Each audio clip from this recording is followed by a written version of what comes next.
தமிழுக்கே பத்தாது கேக்கு. ஆமா பொறுமை பொறுமை. பேசு. ஹாய் फ्रेंड्स, இன்னைக்கு சத்யசீலனுக்கு பிறந்த நாள். கில்லாடி சத்யசீலன். ஹேப்பி பர்த்டே கில்லாடி சத்யசீலன். கேக் வெட்டுங்க. அண்ணே எனக்கு ஹேப்பி பர்த்டே.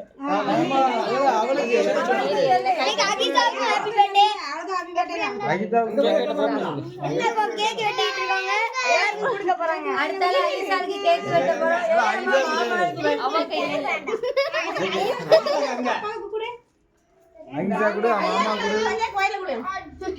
ஐயா கோயில கொடு. எடு. ஏடி சாப்பிடு. ஐயாங்களா ஐயா ஐயா கேட்ட போதே ஆ பாருங்க.